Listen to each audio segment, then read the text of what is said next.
del oscurecimiento de Valinor. Cuando Manwë oyó qué camino había seguido Melkor, le pareció evidente que se proponía escapar a sus viejas fortalezas al norte de la Tierra Media. Y Orome y Tulkas marcharon deprisa hacia el norte con intención de alcanzarlo si era posible. Pero no encontraron de él ni rastros ni rumores más allá de las costas de los Teleri, en los baldíos despoblados que llegaban casi hasta el hielo. En adelante se redobló la vigilancia a lo largo de los cercados septentrionales de Aman, pero en vano, porque aún antes de que se hubiera iniciado la persecución, Melkor había regresado y había pasado en secreto, alejándose hacia el sur, porque era aún como uno de los Valar y podía cambiar de forma o andar desnudo, al igual que sus hermanos, aunque pronto habría de perder para siempre ese poder. Así, sin ser visto, llegó por fin a la región oscura de Avathar. Esa tierra angosta se encontraba al sur de la bahía de Eldamar, al pie oriental de las Pelori, y sus prolongadas y lúgubres costas se extendían hacia el sur, sombrías e inexploradas. Allí, bajo los muros despoblados de las montañas y el frío y oscuro mar, las sombras eran más profundas y espesas que en ningún otro sitio del mundo.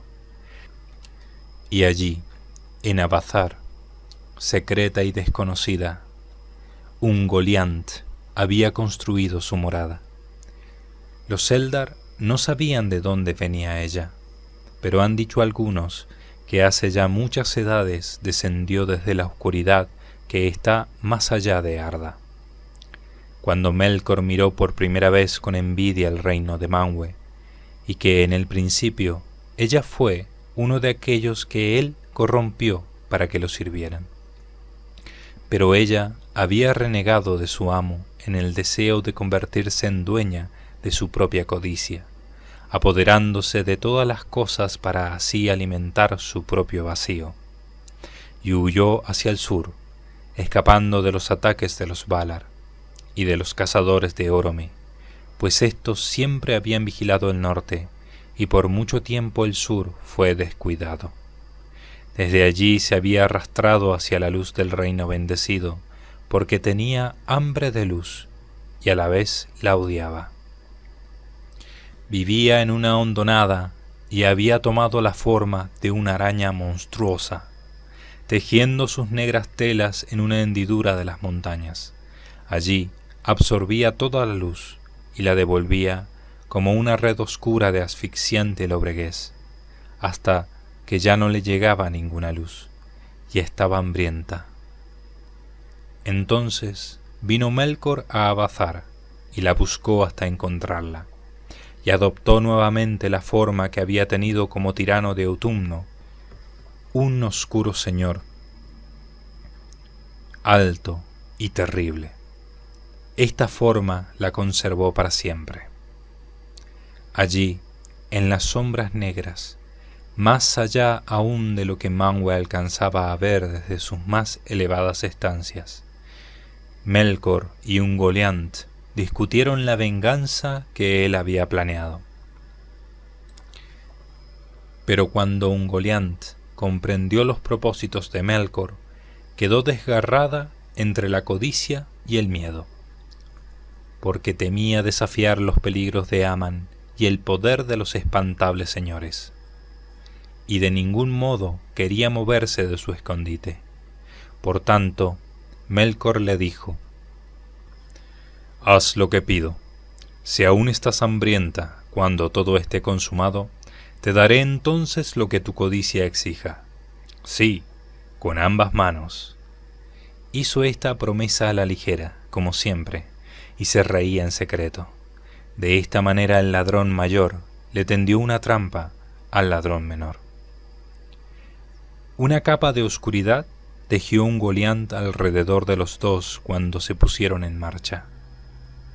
Una no luz en la que las cosas ya no parecían ser y que los ojos no podían penetrar, porque estaba vacía, Entonces lentamente tendió Ungoliant las telas, hilado tras hilado, de grieta a grieta, de roca protuberante a pináculo rocoso, siempre en ascenso, trepando, arrastrándose y adhiriéndose, hasta que por último alcanzaron la cima misma de Iarmentir, la más alta montaña de esa región del mundo.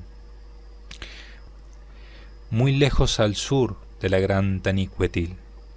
Allí los Valar no montaban vigilancia, porque al oeste de las Pelori había una tierra vacía y penumbrosa, y al este, salvo la olvidada Abazar, las montañas sólo miraban a las oscuras aguas del mar sin senderos.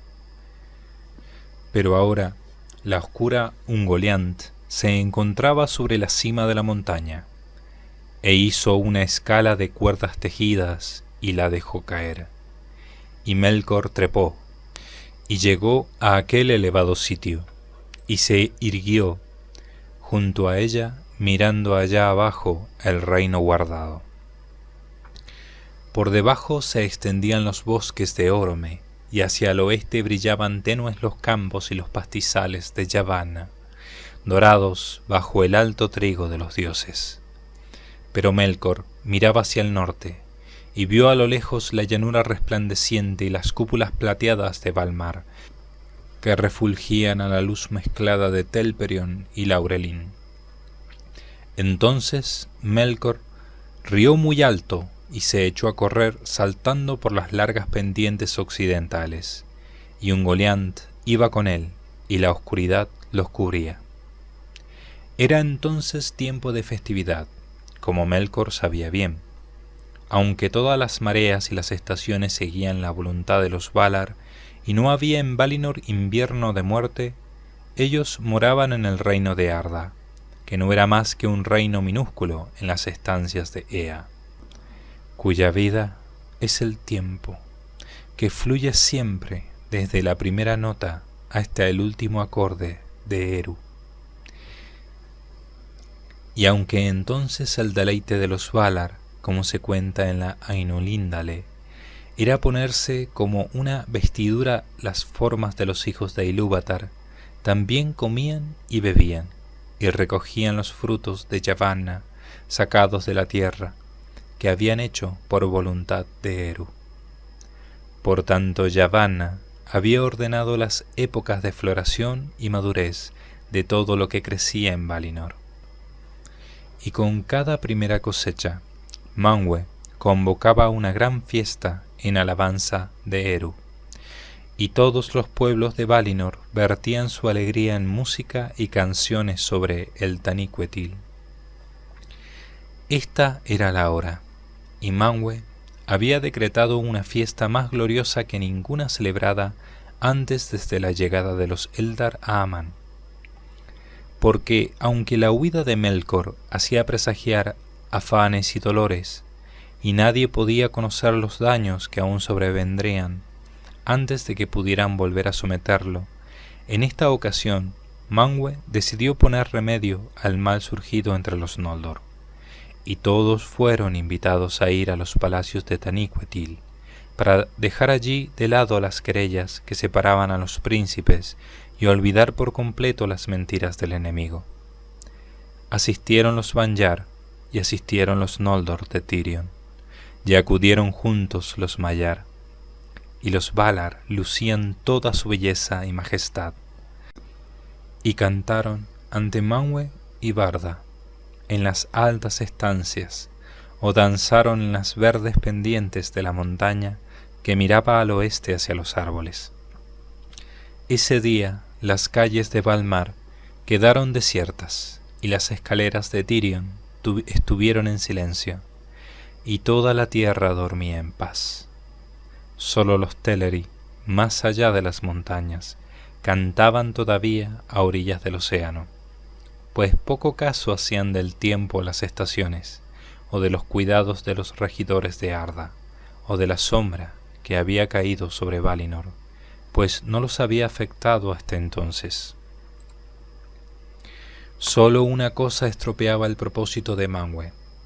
Fëanor había venido, por cierto, porque sólo a él Manwë le había ordenado asistencia. Pero Finwë no se presentó, ni ningún otro de los Noldor de Fórmenos. Porque, dijo Finwë, en tanto dure el destierro impuesto a mi hijo y no pueda presentarse en Tirion, me privo a mí mismo de la corona, y no he de reunirme con mi pueblo. Y Fëanor llegó vestido de fiesta, y no llevaba ornamento alguno, ni plata, ni oro, ni gemas, y se negó a que los Valar y los Eldar contemplaran los Silmarils, y los dejó guardados en Fórmenos en la cámara de hierro. No obstante, se encontró con Fingolfin ante el trono de Manwë, y se reconcilió con él, de palabra. Y Fingolfin no intentó desenvainar la espada. Tendió la mano a Fingolfin diciendo: tal como lo prometí, lo hago ahora. Salgo en tu descargo, y no recuerdo ya ofensa alguna. Entonces Fëanor le tomó la mano en silencio. Pero Fingolfin dijo: medio hermano por la sangre, hermano entero seré por el corazón. Tú conducirás y yo te seguiré, que ninguna querella nos divida. Te oigo, dijo Fëanor, así sea. Pero nadie sabía el posible significado de esas palabras.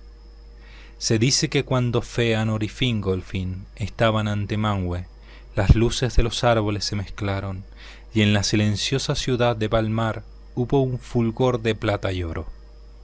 Y a esa misma hora precisa, Melkor y Ungoliant llegaron precipitados a los campos de Valinor como la sombra de una nube oscura que pasa sobre la tierra iluminada por el sol, y llegaron ante el verde montículo de Eselohar.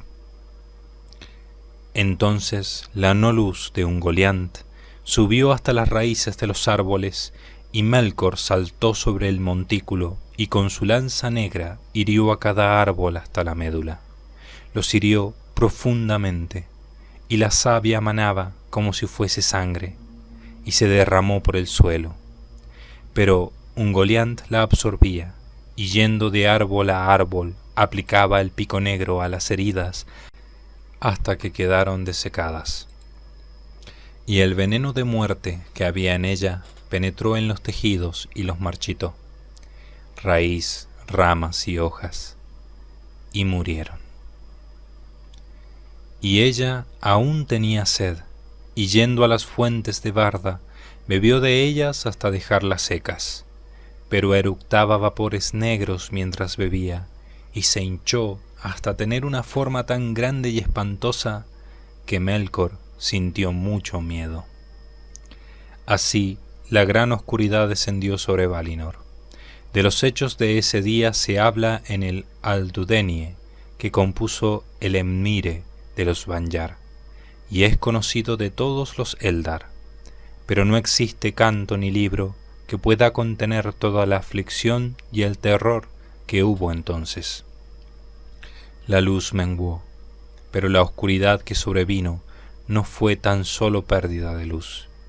Fue una oscuridad que no parecía una ausencia, sino una cosa con sustancia, pues en verdad había sido hecha maliciosamente con la materia de la luz, y tenía poder de herir el ojo, y de penetrar el corazón y la mente, y de estrangular la voluntad misma.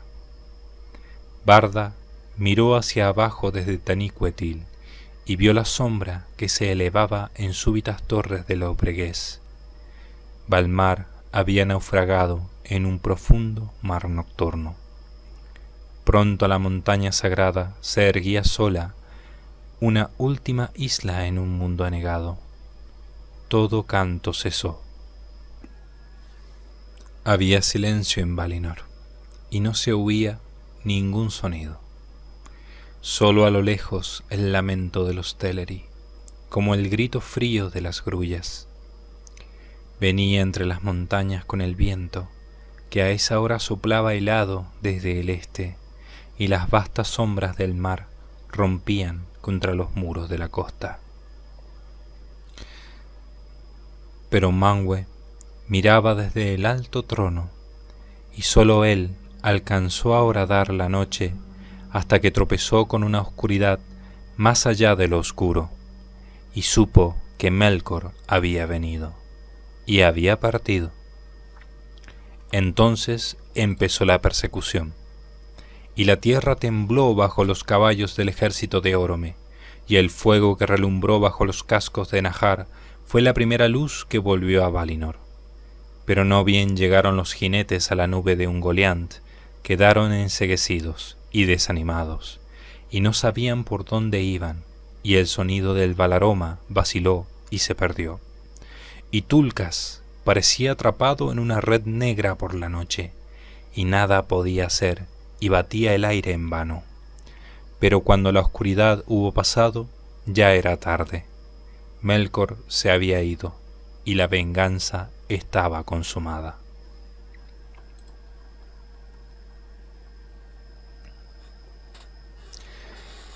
De la huida de los Noldor. Al cabo de un tiempo, una gran concurrencia se reunió en el Anillo del Juicio, y los Valar se sentaron en la sombra, porque era de noche. Pero las estrellas de Varda brillaban en lo alto y el aire estaba claro, pues los vientos de Manwë habían barrido los vapores de muerte y habían devuelto las sombras al mar. Entonces Yavanna se incorporó y se irguió sobre Eselohar, el montículo verde, pero estaba desnudo ahora y negro, y puso las manos sobre los árboles, pero éstos estaban muertos y oscuros, y cada rama que tocaba se quebraba y caía marchita a sus pies. Entonces muchas voces se alzaron en lamentaciones, y les pareció a los que se apesadumbraban que habían bebido hasta las heces la copa de dolor que Melkor había escanciado para ellos, pero no era así. Yavanna habló ante los Valar, diciendo: La luz de los árboles se ha ido, y ahora vive solo en los Silmarils de Fëanor.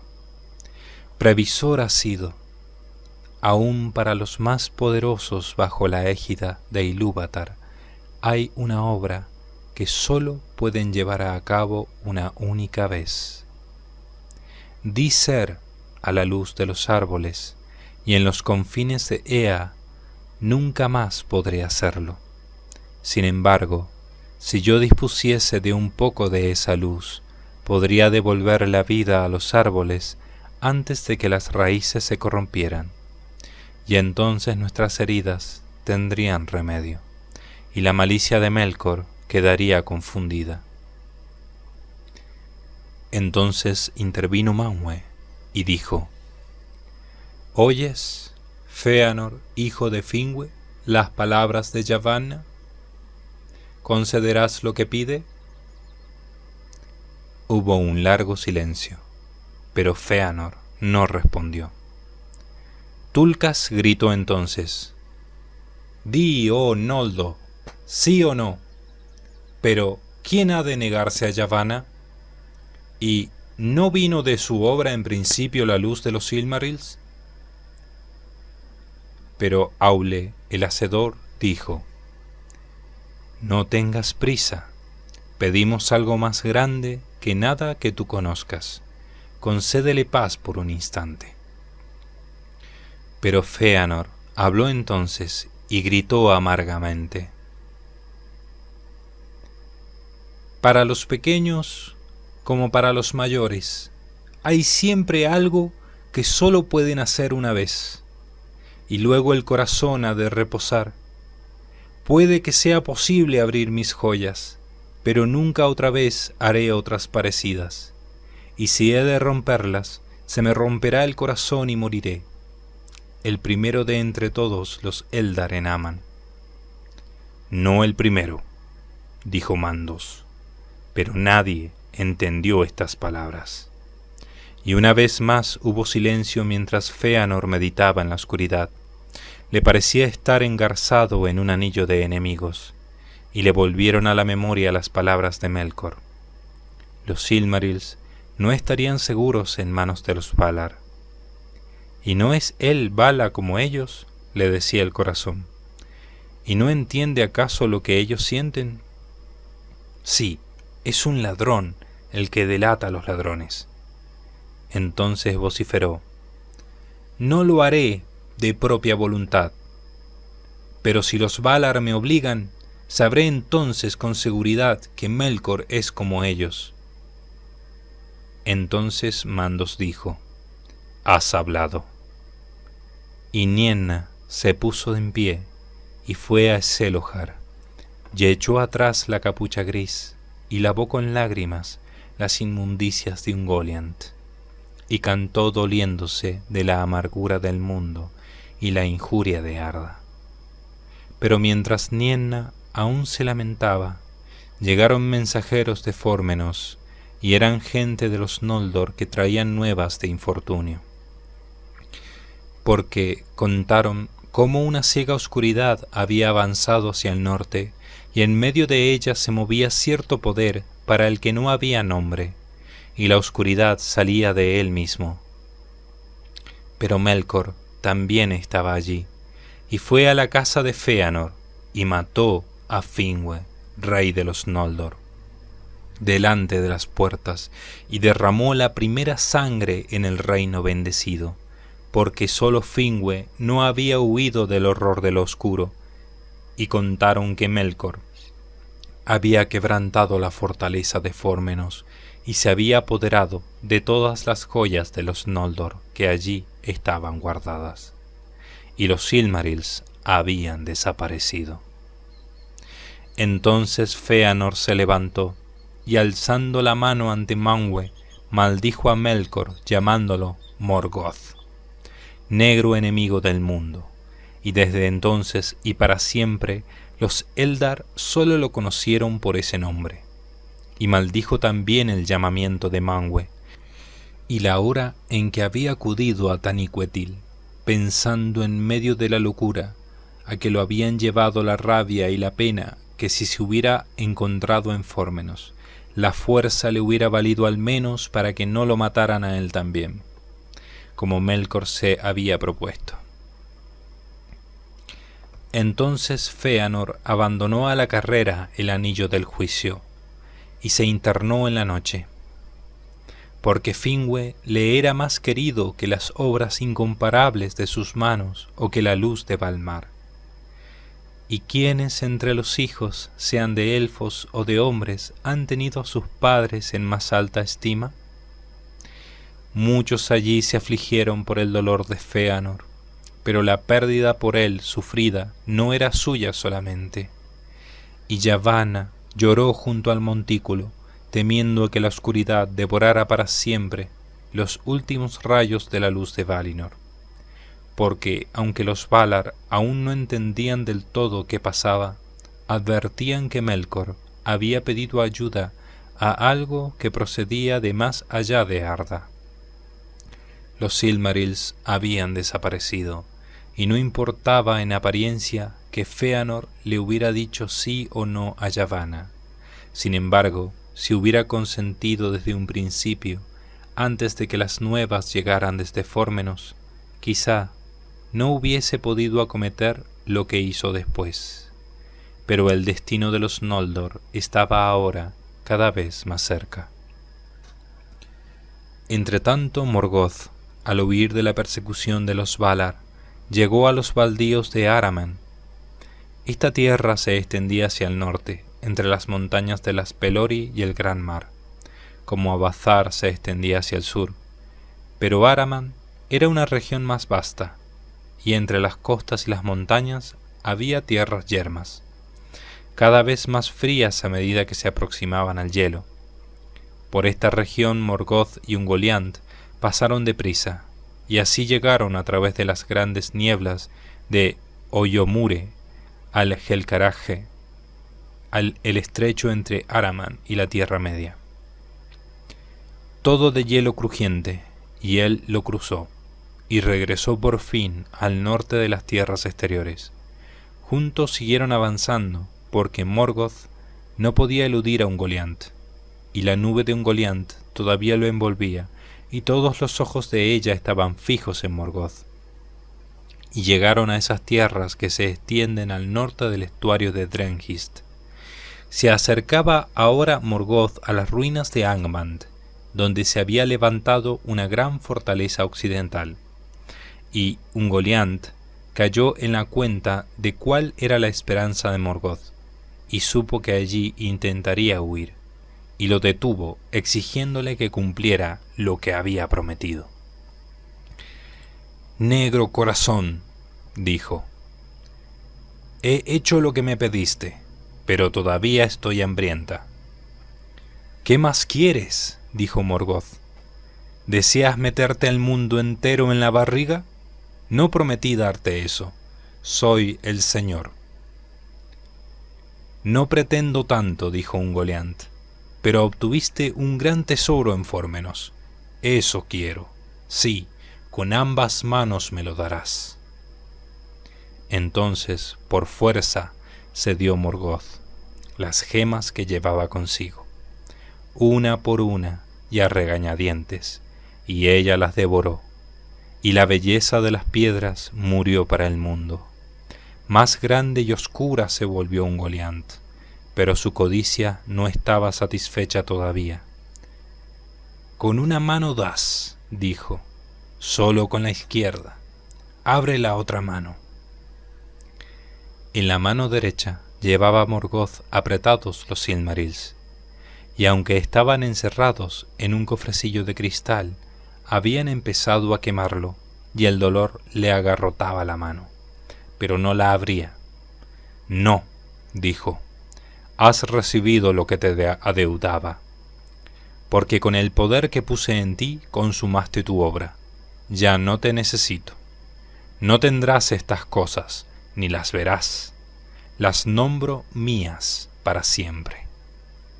Pero Ungoliant había crecido, y Morgoth era ahora más pequeño a causa del poder que había salido de él, y ella se irguió enfrentándolo, y lo encerró en su nube, y lo atrapó en una red de cuerdas pegajosas para estrangularlo. Entonces Morgoth lanzó un grito terrible cuyos ecos resonaron en las montañas. Fue así que esa región se llamó Lamoth, porque esos ecos la habitaron después para siempre, y despertaban cada vez que alguien gritaba allí, y todas las tierras yermas entre las colinas y el mar se llenaban de un clamor de voces angustiadas. El grito de Morgoth a esa hora fue el más grande y terrible de los que se habían oído en el mundo del norte. Las montañas se sacudieron y la tierra tembló, y las rocas se partieron.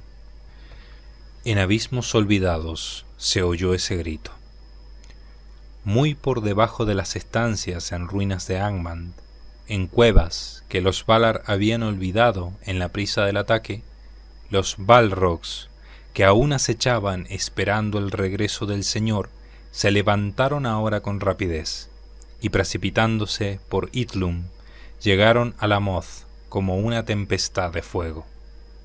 Con los látigos de llamas rompieron las telas de Ungoliant, y ella se amedrentó, y se volvió eructando vapores negros para ocultarse y escapar, y huyendo del norte descendió a Beleriand, y vivió bajo Eret Gorgoroth, en el valle oscuro que se llamó después Nan-Dugorotheth, el valle de la muerte terrible, por causa del horror que ella crió en ese sitio, porque otras inmundas criaturas arácnidas habían morado allí desde los días de la excavación de Angband, y Ungoliant se acopló con ellas y las devoró, y aun después de que ella se fue, internándose en el olvidado sur del mundo, los vástagos continuaron allí, y tejieron unas telas horribles. Ningún libro cuenta qué fue de Ungoliant. Sin embargo, han dicho algunos que el fin le llegó hace ya mucho tiempo, cuando acuciada por el hambre terminó por devorarse a sí misma. Y así, pues, lo que Yavanna temía, que un Golián devorara los Silmarils y éstos se desvanecieran en nada, no llegó a ocurrir. Pero las piedras quedaron en poder de Morgoth, y Morgoth, libre otra vez, reunió a todos los sirvientes que pudo encontrar, y se encaminó a las ruinas de Angband. Allí cavó de nuevo unas vastas cavernas y mazmorras, y por encima de las puertas levantó las cumbres triples de Tangorodrim, y enroscó para siempre alrededor una espesa emanación de humo oscuro. Las huestes de bestias y demonios llegaron a ser allí innumerables, y la raza de los orcos, criada muchos años atrás, creció y se multiplicó en las entrañas de la tierra. Oscura era ahora la sombra sobre Beleriand, como se cuenta más tarde, pero Morgoth forjó en Angband una gran corona de hierro, y se llamó a sí mismo Rey del Mundo. Como señal de esto, engarzó en la corona los Silmarils. Las manos se le ennegrecieron quemadas por el contacto con esas joyas sagradas, y desde entonces fueron siempre negras.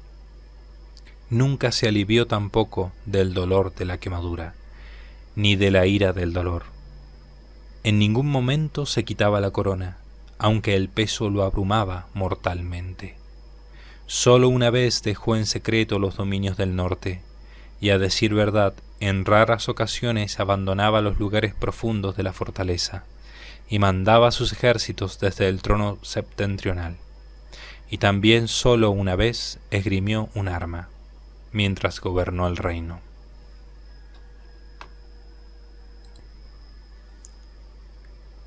Porque ahora, más que en los días de Utumno, antes de que su orgullo fuera humillado, lo devoraba el odio, y se consumía en la tarea de dominar a sus sirvientes e inculcarles el deseo del mal.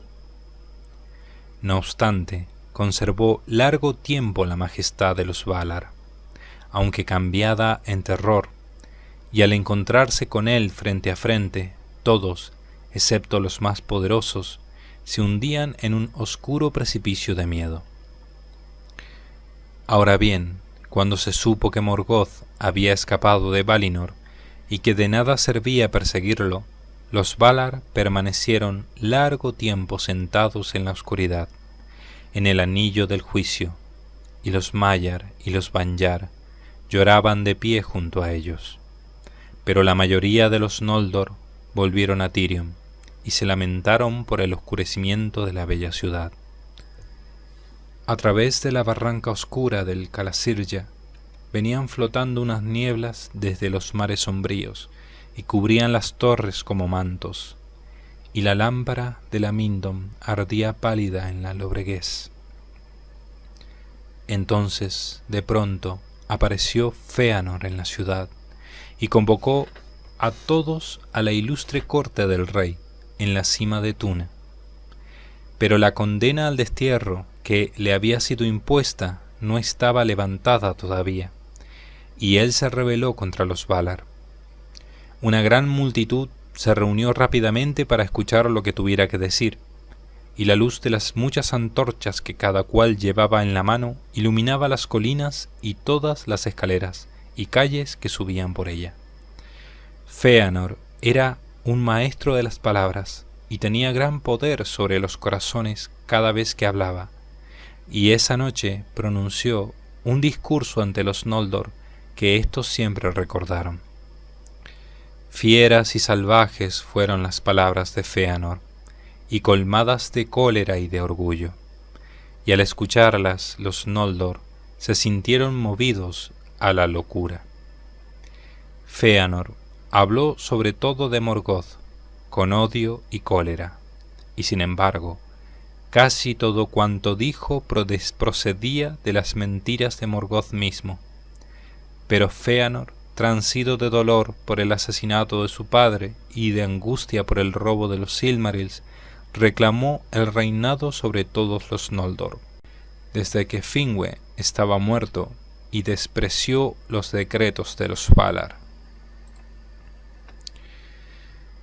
¿Por qué, oh pueblo de los Noldor?, exclamó.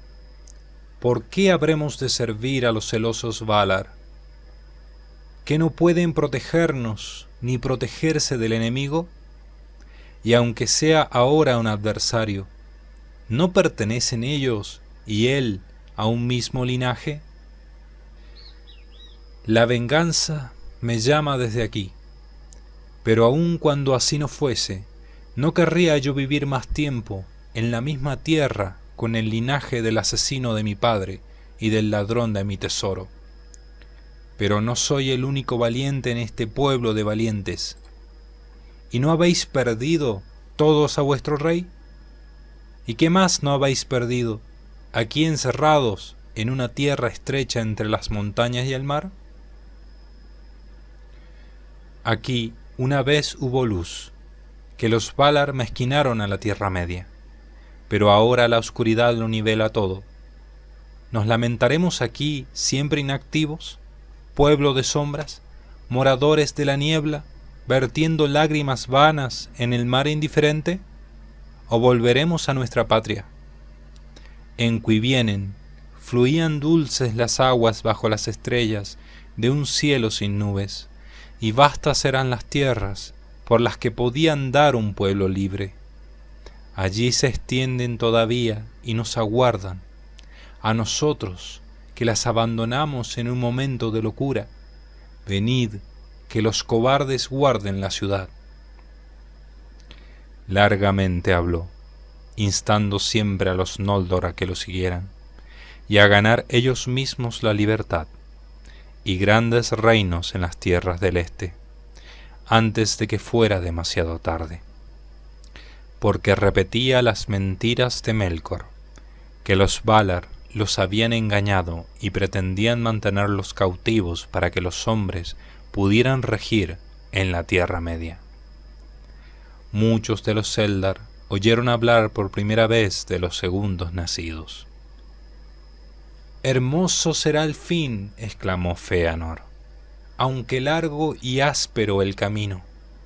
Decida Dios al sometimiento, pero decida Dios también a la holgura. Decida Dios a los débiles, decida Dios a vuestros tesoros, porque iremos más lejos que Orome, soportaremos más durezas que Tulkas. Nunca dejaremos de intentarlo. Tras Morgoth, hasta el fin de la tierra.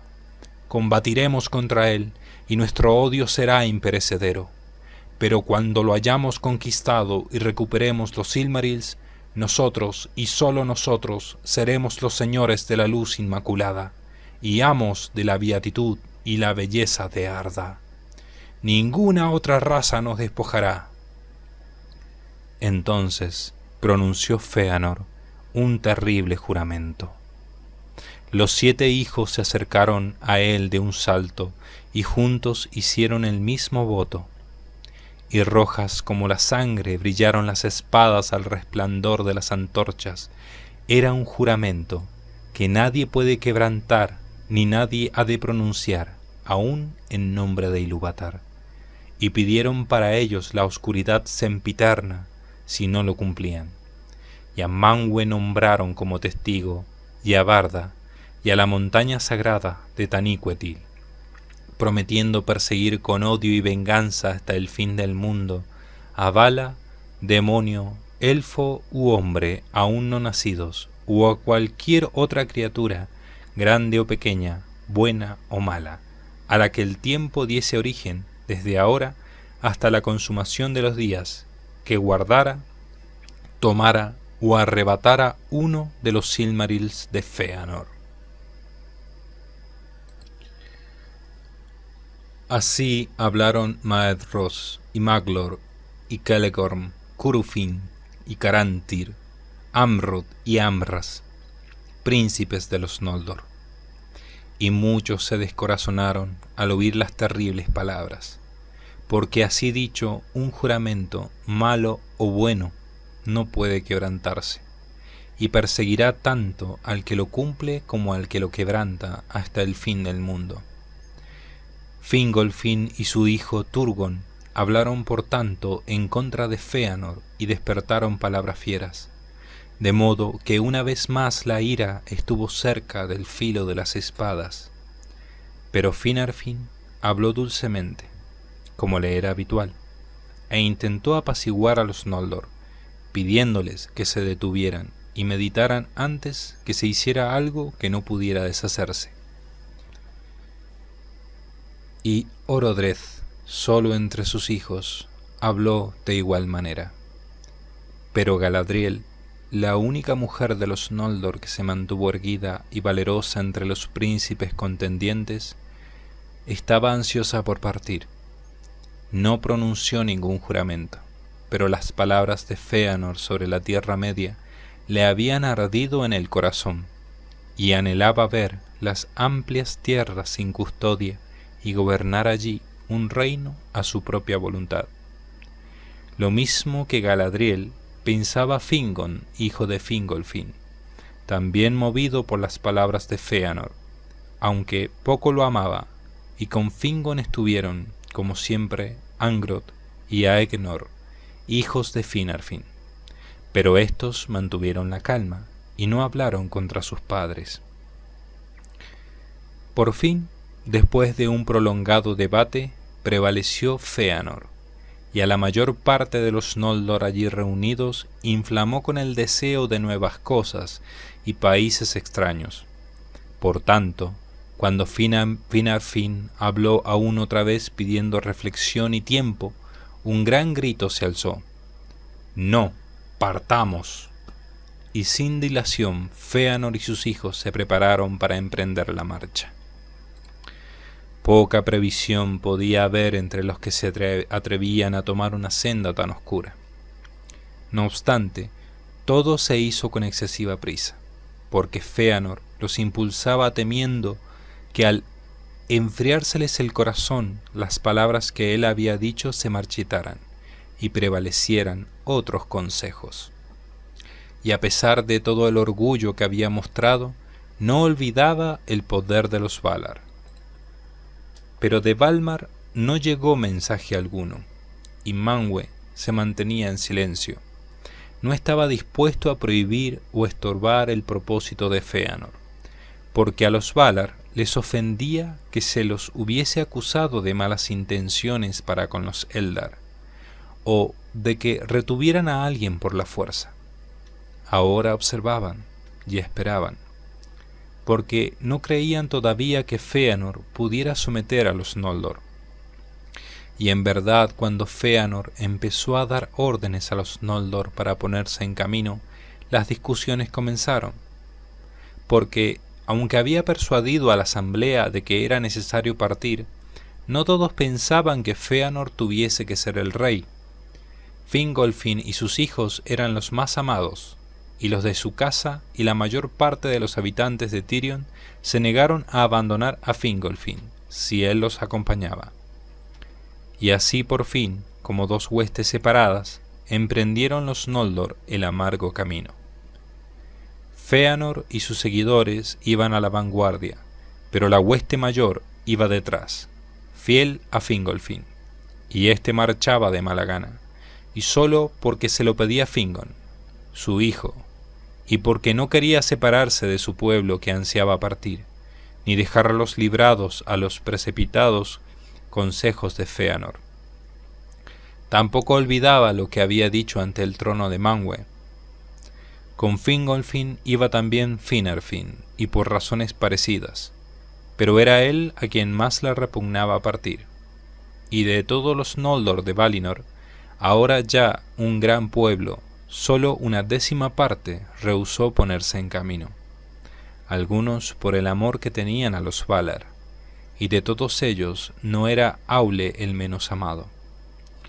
Otros por el amor de Tirion y las muchas cosas que allí habían hecho, ninguno por temor a los peligros del camino. Pero mientras resonaba la trompeta y salía Fëanor por las puertas de Tirion, llegó por fin un mensajero de Manwë, diciendo: «A la locura de Fëanor se opone solo mi consejo. No partáis, porque es mala hora, y vuestro camino os conduce a una pesadumbre que no prevéis. Ninguna ayuda os prestarán los Valar en esta empresa, pero tampoco os la entorpecerán, porque esto os digo, como vinisteis aquí libremente, libremente partiréis. Pero tú, Fëanor, hijo de Finwë, por tu juramento estás exiliado. Aprenderás en la amargura que Melkor ha mentido. Vala es, dices. Pues entonces has jurado en vano, porque a ninguno de los Valar puedes vencer, ahora ni nunca dentro de las estancias de Ea, ni aunque Eru, a quien nombras, te hubiera hecho 3 veces más grande de lo que eres. Pero Fëanor se rió, y habló no al heraldo, sino a los Noldor. Vaya, entonces este pueblo valiente ha de enviar a destierro al rey, acompañado solo por sus hijos, para luego volver a someterse. Pero a aquellos que vengan conmigo les preguntaré, ¿se os dice que habrá dolor? Pero en Aman lo hemos visto. En Aman hemos llegado por la beatitud a la pesadumbre. Intentaremos ahora el camino opuesto. Por el dolor busquemos la alegría, o al menos la libertad. Entonces, volviéndose al heraldo, gritó: Di esto a Manwë Súlimo, ilustre rey de Arda. Si Fëanor no puede destruir a Morgoth, cuando menos no vacila en atacarlo, ni se queda sentado y lamentándose. Y quizá haya puesto Eru en mí un fuego mayor que el que tú sospechas. Al menos abriré tal herida al enemigo de los Valar, que aún los poderosos reunidos en el anillo del juicio se asombrarán al oírlo. Sí, al fin me seguirán. Adiós. En ese momento, la voz de Fëanor se le hizo tan fuerte y tan poderosa que aún el heraldo de los Valar se inclinó ante él, como quien ha recibido una respuesta cabal, y partió. Y los Noldor nada pudieron hacer. Por tanto, continuaron la marcha, y la casa de Fëanor se apresuró a lo largo de las costas de Elendë, y ni una vez volvieron la cabeza para mirar a Tirion en la verde colina de Tuna. Detrás de ellos, más lentamente y con menor ansiedad, iban las huestes de Fingolfin. De estos Fingon era el primero, pero a la retaguardia marchaban Finarfin y Finrod, y muchos de los más nobles y más sabios de los Noldor, y con frecuencia miraban atrás para ver la hermosa ciudad en que habían vivido, hasta que la lámpara de Mindon el Dalieva se perdió en la noche. Más que ninguno de los demás exiliados tenían recuerdos de la beatitud que habían abandonado, y algunos hasta llevaban consigo las cosas que allí habían hecho, solaz y carga para el camino. Conducía ahora Fëanor a los Noldor hacia el norte, pues ante todo quería seguir a Morgoth. Además, Tuna, bajo Taniquetil, estaba cerca de la cintura de Arda, y allí el gran mar era de una anchura inconmensurable, mientras que al norte los mares divisorios se hacían más estrechos a medida que se aproximaban a la tierra yerma de Araman y las costas de la Tierra Media. Pero al irse enfriando la mente de Fëanor y cobrando tino, entendió demasiado tarde que esas grandes huestes nunca sobrepasarían las largas leguas hacia el norte, ni cruzarían los mares, excepto con la ayuda de una flota. Pero exigiría largo tiempo y esfuerzo construir tantas embarcaciones, aun cuando alguno de los Noldor tuviera habilidad para ese arte. Por tanto, resolvió persuadir a los Teleri, siempre amigos de los Noldor, de que se les unieran, e inflamado por su propia rebeldía, pensó que de ese modo la beatitud de Valinor disminuiría todavía más, y él podría hacerle la guerra a Morgoth con mayor fuerza. Se encaminó pues deprisa a Alqualondë y les habló a los Teleri como había hablado antes en Tirion. Pero de cuanto pudo decir, nada movió a los Teleri.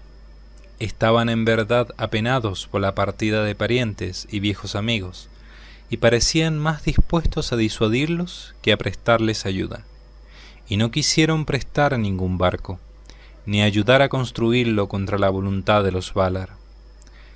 En cuanto a ellos, no deseaban otra patria que las playas de Eldamar, y ningún otro señor que Olwe, príncipe de Alqualondë. Y él nunca había prestado oídos a Morgoth, ni le había recibido de buen grado en su tierra, y confiaba todavía en que Ulmo y los otros grandes entre los Valar pondrían remedio a las heridas abiertas por Morgoth, y que la noche pasaría y que luego habría un nuevo amanecer. Entonces Fëanor se encolerizó, porque aún temía retrasarse, y le dijo airado a Olwe: «Renunciéis a los amigos en la hora de necesidad.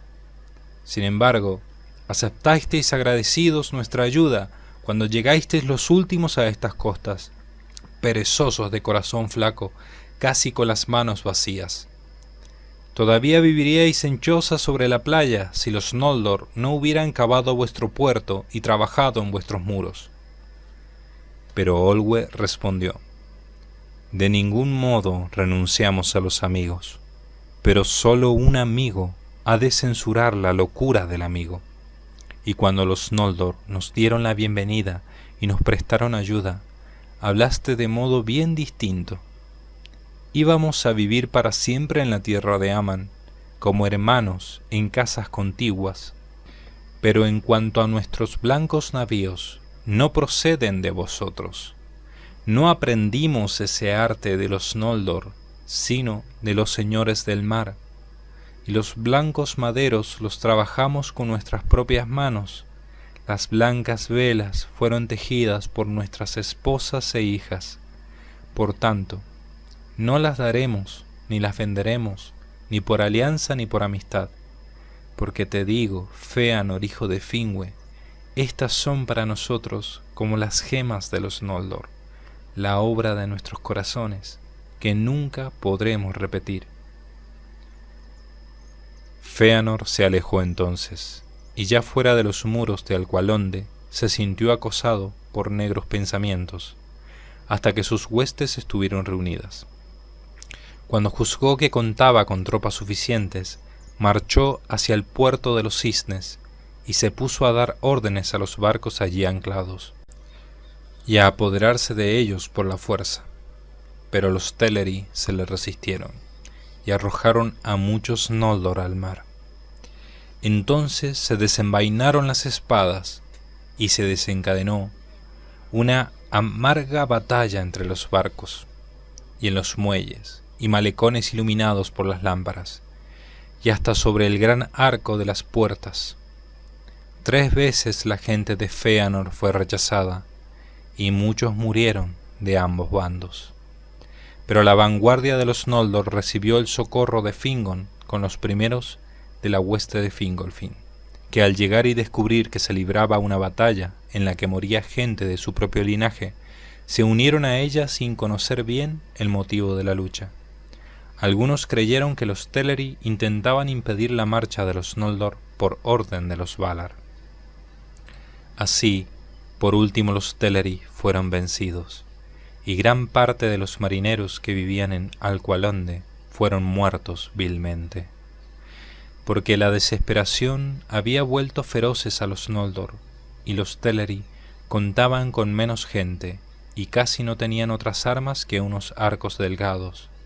Entonces los Noldor se apoderaron de los navíos blancos, y cada remo fue manejado por el mejor tripulante con que pudieron contar, y se alejaron hacia el norte a lo largo de la costa.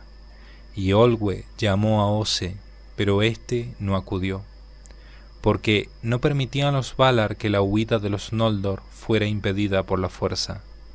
Pero Uinen lloró por los marineros de los Teleri, y el mar se levantó airado en contra de los asesinos, de modo que muchos barcos naufragaron, y quienes iban en ellos murieron ahogados.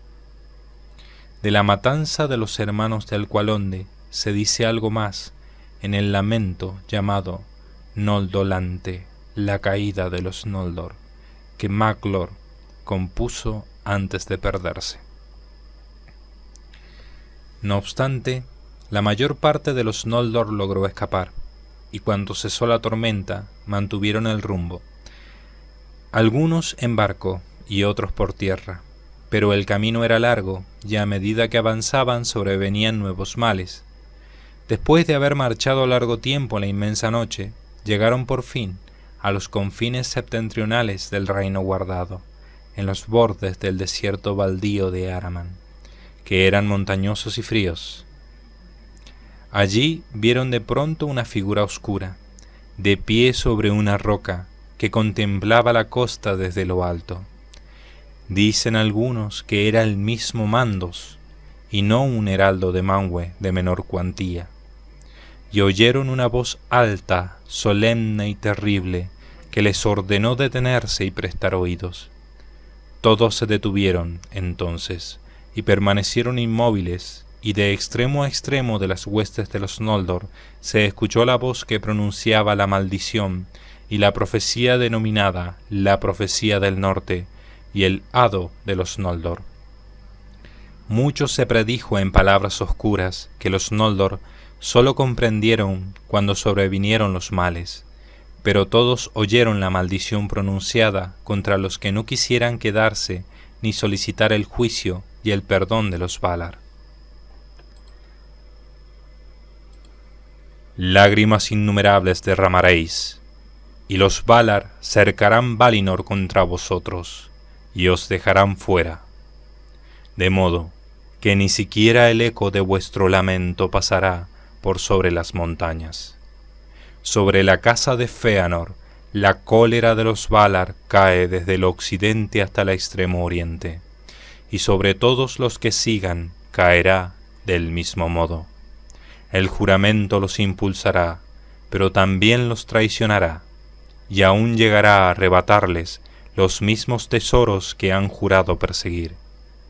A mal fin llegará todo lo que empiecen bien, y esto acontecerá por la traición del hermano al hermano, y por el temor a la traición. Serán para siempre los desposeídos. Habéis vertido la sangre de vuestros parientes con injusticia, y habéis manchado la tierra de Aman. Por la sangre devolveréis sangre, y más allá de Aman moraréis, a la sombra de la muerte. Porque, aunque Eru os destinó a no morir en Ea, y ninguna enfermedad puede alcanzaros, podéis ser asesinados, y asesinados seréis, por espada y por tormento, y por dolor, y vuestro espíritu sin morada se presentará entonces ante Mandos. Allí moraréis durante un tiempo muy largo, y añoraréis vuestro cuerpo, y encontraréis escasa piedad. Aunque todos los que habéis asesinado rueguen por vosotros, y a aquellos que resistan en la Tierra Media, y no comparezcan ante Mandos, el mundo los fatigará, como si los agobiara un gran peso, y serán como sombras de arrepentimiento, antes que aparezca la raza más joven. Los Valar han hablado. Entonces muchos se lamentaron, pero Fëanor endureció su corazón y dijo: Hemos hecho un juramento y no a la ligera, lo mantendremos. Se nos amenaza con muchos males y no es el menor de ellos la cobardía. Pero hay algo que no se dijo, que padezcamos hoy de cobardía, de pusilanimidad o de miedo a la pusilanimidad. Por tanto os digo que seguiremos adelante, y este destino pronostico, que los hechos que hagamos serán temas de muchas canciones hasta los últimos días de Arda. Pero a esa hora Finarfin abandonó la marcha y se volvió, con pena y amargura, contra la casa de Fëanor, y esto por causa del parentesco que lo unía a Olwë de Alqualondë, y muchos de los suyos fueron con él entristecidos, y tomaron el camino de vuelta, hasta que contemplaron una vez más el rayo distante de la Mindon sobre Tuna, que aún brillaba en la noche. Y así llegaron por último a Valinor. Allí recibieron el perdón de los Valar, y se le dio a Finarfin el gobierno del resto de los Noldor en el reino bendecido. Pero los hijos de Finarfin no estaban con él, pues no quisieron abandonar a los hijos de Fingolfin, y todo el pueblo de Fingolfin siguió adelante, aún sintiéndose empujado por la gente de su propio linaje y por la voluntad de Fëanor, y temiendo enfrentar el juicio de los Valar, pues no todos eran inocentes de la matanza de Alqualondë. Además, Fingon y Turgon eran audaces y de fiero corazón, y detestaban abandonar cualquier tarea iniciada por ellos mismos antes del amargo final, si amargo debía de ser. De modo que la mayor parte de la hueste siguió adelante, y pronto el mal que había sido predicho empezó a operar. Los Noldor llegaron por fin al norte de Arda, y vieron los primeros dientes del hielo que flotaba en el mar, y supieron que estaban acercándose a Helcaraxe, porque entre la tierra de Aman, que en el norte se curvaba hacia el este, y las costas orientales de Endor, la Tierra Media, que llevan hacia el oeste, había un estrecho angosto por el que fluían juntas las aguas heladas del mar circundante, y las olas de Belegaer, y había vastas nieblas y vapores de frío mortal. Y en las corrientes marinas navegaban colinas estruendosas de hielo, y el hielo crujía bajo el agua. Así era el Helcaraxe, y nadie había osado hollarlo todavía, salvo los Valar y Ungoliant. Por tanto, Fëanor hizo alto, y los Noldor discutieron qué camino seguir. Pero el frío y la niebla viscosa, que el fulgor de las estrellas no podía horadar, empezaron muy pronto a atormentarlos, y muchos lamentaron haber tomado ese camino, y empezaron a murmurar, especialmente los que seguían a Fingolfin, maldiciendo a Fëanor y acusándolo de ser la causa de todos los males de los Eldar. Pero Fëanor, enterado de todo lo que se decía, se reunió en consejo con sus hijos, y les pareció que sólo dos caminos podían llevarlos lejos de Araman, y llegar así a Endor, por los estrechos o por barco. Pero al Helcaraxe lo consideraron infranqueable, y los barcos no eran suficientes. Muchos se habían perdido en el largo camino, y no quedaban ahora bastantes como para transportar a la numerosa hueste. Pero nadie estaba dispuesto a quedarse en la costa occidental, mientras otros eran llevados primero. Ya el miedo de la traición había despertado entre los Noldor. Por tanto, Fëanor y sus hijos tomaron la decisión de apoderarse de todos los barcos y de partir sin demora, porque habían retenido el dominio de la flota desde la batalla del puerto, y ésta estaba tripulada solo por aquellos que habían luchado en ella, y que estaban sometidos a Fëanor. Y como si hubiera acudido a una llamada, un viento sopló del noroeste, y Fëanor se deslizó en secreto con todos los que consideraba fieles, y se embarcó con ellos, y se hizo a la mar, dejando a Fingolfin en Araman. Y como el mar era allí estrecho, navegando hacia el este y algo hacia el sur, avanzó sin pausa, y fue el primero entre los Noldor en poner pie una vez más en las costas de la Tierra Media, y el desembarco de Fëanor ocurrió en la desembocadura del estuario llamado Drenghist, que se adelantaba hacia Dor Lomin.